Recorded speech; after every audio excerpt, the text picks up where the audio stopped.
Well, thank you very much. Research America, I'm so proud that not only am I a former member of Congress, but I'm a former member of Research America that quite hasn't left yet, thanks to Mary Woolley and her persistence. What a champion she is for all of us and for this cause. And thank you, Research America, for keeping the issues of research front and center.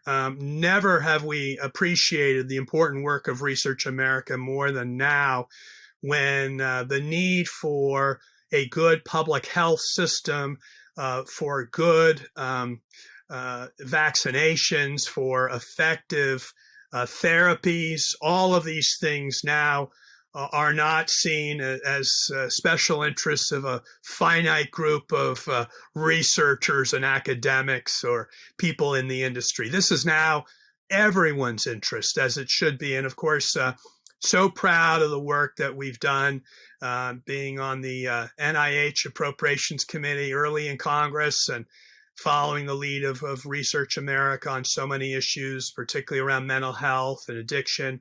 And now to be co-chairing the National Action Alliance with my friend, the National Institutes of Mental Health, the director Josh Gordon, trying to come up with better public policy responses.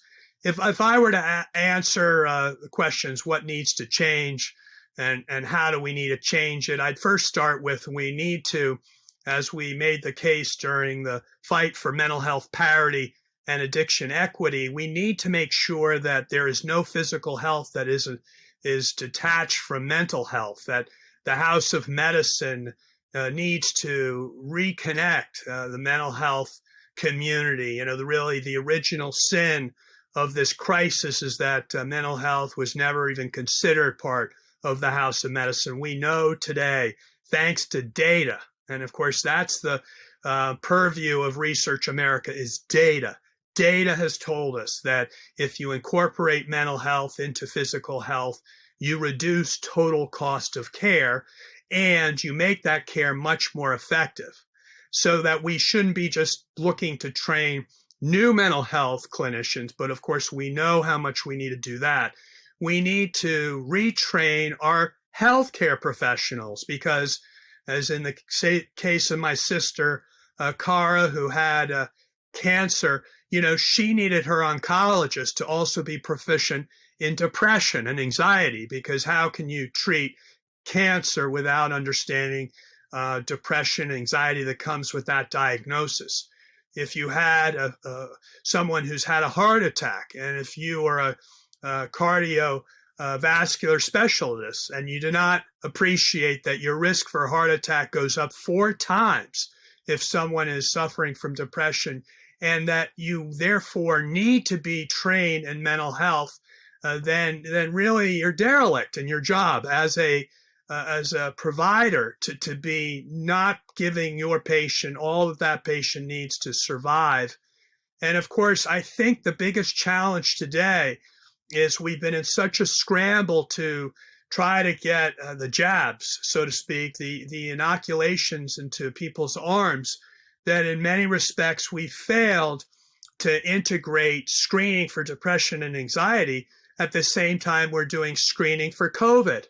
I mean, if you ever want the public to appreciate that mind and body are connected, then the best anti-stigma campaign we can do is if we are all saying you can't treat COVID without also treating the impact of COVID mentally on you. I constantly think of the opportunity when we have these mass COVID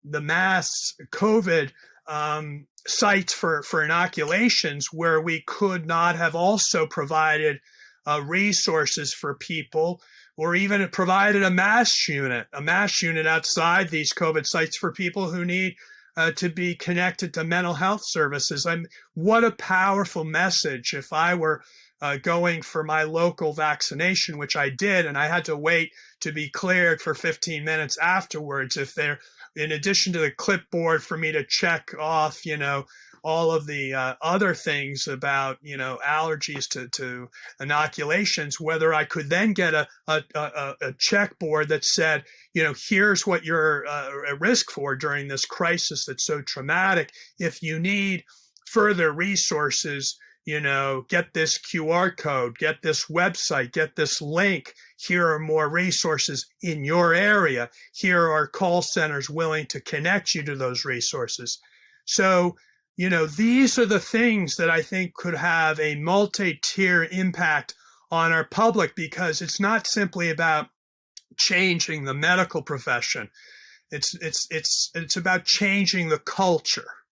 It's about going into businesses and understanding that the fiduciary for your health care really is a fiduciary, not just for the payers, but it's a fiduciary for you as the employer, because the third-party administrator may be calculating your total cost of care and may say, oh, well, we don't want to spend more on mental health, not realizing that by spending more on mental health, they save their client, in other words, the employer, a whole lot of churn and burn from their employees in the time that's been known as the Great Resignation, where people are burned out, they're leaving employment, they're churning in and out. A lot of that is exacerbated by the fact that payers don't always look beyond their own immediate fiduciary for total cost of care, where we do know mental health actually saves money, but the spillover, which is so beneficial to reducing absenteeism, to reducing disability, and of course to producing greater productivity within the workplace. And of course, we need to integrate it not only in healthcare, we need to integrate it into the workplace. We also need to integrate it into workers' comp, the notion that we have compensation for workers injured on the job that does not include in most state laws that govern how workers' comp is designed, anything that addresses the trauma that our first responders are facing on a daily basis with the exposure to COVID for them, their family members, the crisis that they have to face, triaging patients dying in front of them, families that are in grief. Our first responders are all dealing with that. We must have state-by-state workers' comp laws that recognize the need for mental health and that also make sure that it's telemental health, so we can bring more resources to more patients, and that we need universal licenses, because Lord knows we're only scratching the surface of the greater public that the clinicians can even begin to address. So there's no state-by-state association that's going to be disadvantaged by people having a national license or be part of a multi-state compact, because as a community of mental health champions, we need to be about the mental health of our nation. We need to be, as we implement 988, which is now emergency response, akin to 911, but one where we have mental health responders responding, as opposed to burdening our law enforcement with that task, which frankly is not as effective in dealing with the needs of those who have mental health crises. We need to build out a spectrum of care and continuum of care, from inpatient psychiatric, which of course brings up the need for us to change Medicare. We hear all about how we got to change the reimbursement for eyesight and hearing and dental. Well, the biggest thing that's missing in that, to my friends in Congress who have left out mental health, is that Medicare perpetrates continued discrimination against those patients insured by Medicare who are seeking mental health care. So we need to reform Medicare. We need to reform DOD TRICARE. We need to reform VA and others. But Medicare gives an opportunity for us to really change the Social Security Act, which unfortunately embeds some of that historic discrimination into the law, and which impacts our fellows today. And finally, as we know, with education, there can be no education that does not also integrate mental health into education. So this means, for those who are working in education, our teachers and staff at schools who are obviously front line, if you will, workers, but importantly, our kids that have been virtual. And if you think about a time in your life where you need social emotional support to understand who you are and how to self-actualize, it's as a child. And yet that critical piece to their learning has been left out in general by education, but particularly the last year where there's been virtual education. This is a moment for us to also reimagine our education system so that we can fortify our children with neuroliteracy. We can take these great lessons that Research America continues to push forward in terms of how our brains work and how more effectively we can reach therapeutics that can better treat mental illnesses and other disabilities as a result of our lack of properly addressing brain health. And we can take those learnings and educate kids about the amygdala and how it's on fire, and that trauma precludes their ability for their prefrontal cortexes to work, where they can actually have agency over their intrusive thoughts, their counterproductive thinking, so that they can become more self-actualized citizens in our country. So the work of Research America on the neuroscience part has great applicability on not only translational medicine, which is how do we take better therapies and disseminate, but also on our general awareness that we're really talking about a challenge biologically that, like others that we've had in the past, and thanks to Research America and others, what a difference the war on cancer made. I mean, for, in less than a decade and a half, we've seen, childhood cancer fatalities go from 90% to 10%. Survival is now 90%. We've seen, thanks to Research in America and other proponents of research, our treatment of HIV/AIDS go from being a fatal illness to a chronic illness. We've seen great advances in cardiovascular disease. But an area where we need to focus now with greater urgency is on neuroscience. And as I've just said, neuroscience covers the waterfront, if you will, in terms of its applicability to all areas of public policy. And so we're not just looking about neurodegenerative disorders, but frankly, neurodegenerative disorders also have affective disorder impacts. In other words, you can't study Parkinson's without understanding the dopamine response, and that affects your mood. So all these things are interconnected. And I love the idea of all of our NIH institutes that focus on the brain, really enhancing their collaboration. Because who would have imagined when my Aunt Eunice got her brother, President Kennedy, to start the National Institute for Children and Human Development, that would be the institute at NIH which did the foundational work on dementia.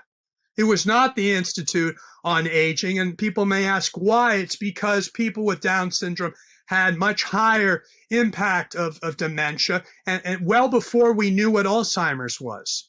And so we made that foundational research at the Institute studying children, and now it impacts obviously all ages.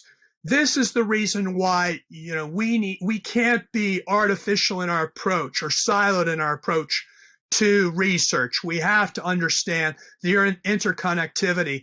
And I'll just conclude with this. My uncle was the one whose administration was known as the New Frontier. If I could imagine what he would be thinking today, he'd probably be really emphasizing that the new frontier for today is not to go to outer space, but to go to inner space, the inner space of the galaxy of neurons in our brain. This is going to be what helps us address not only human function and the enormous disability that comes from brain illnesses and neurodegenerative disorders, but also it is really the key to unlocking our potential as human beings, our happiness and connectedness to each other. There's so many important things. So I am thrilled to be with all of you. I refer to our neuroscientists as our astronauts of today because they're the ones who are taking us to that that next place of discovery, but they're not going to be able to do it unless we put the fuel in the rocket. And that means we've got to support Research America and allow them to fight to make sure our country makes those necessary investments so that mental illnesses in the decades to follow are going to have the same success in getting the therapies that we've had with cancer in the last several decades. So thank you, Research America, and to all my colleagues who are still in Congress, who have the power of the vote to appropriate more dollars for the NIH and all those agencies in the government that really focus on research for our nation's future. Thank you so much.